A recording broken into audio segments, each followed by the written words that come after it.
It's a day of cleanup for many who found themselves in the way of yesterday's storm, including here on Avenue near Eglinton, where the strong winds toppled this tree onto this home. The owner telling me the chimney collapsed. We've seen severe storms throughout spring and summer, in April, May, August, and just yesterday. So are these severe weather events becoming the new normal, and at what cost? In Ontario alone already this year, and that's not including yesterday's storms, we're at $1 billion worth of damage. So it's been a very busy, very active year for storms damaging properties and homes throughout Toronto. Taking a walk in this Midtown neighborhood today, some residents weren't lucky enough to escape the wrath of last night's windstorm. At the peak, 8,700 Toronto Hydro customers were left without power.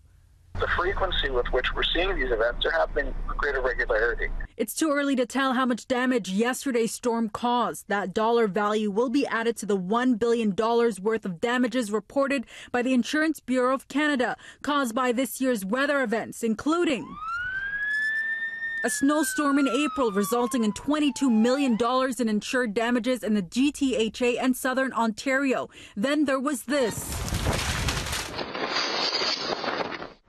IBC says over $500 million of reported damage was caused by the wind and rainstorm in May that hit Hamilton and the GTA.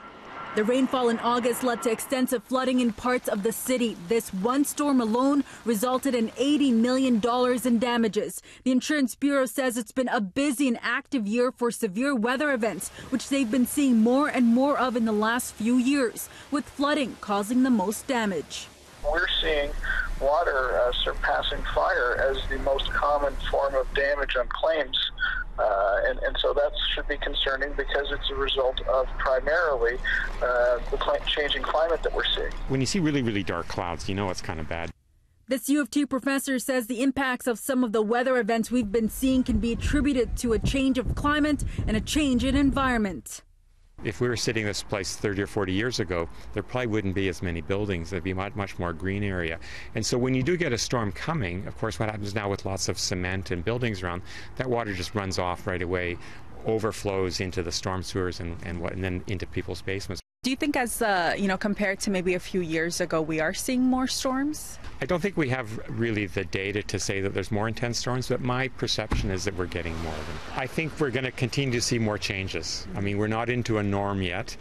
We're transitioning into a much warmer environment, and it's going to continue. So the new norm may be in 50 or 60 years from now, so it's still going to keep changing. The Insurance Bureau saying with more of these severe weather events occurring, residents should review their insurance policies to ensure they are protected. For City News, I'm Faiza Amin.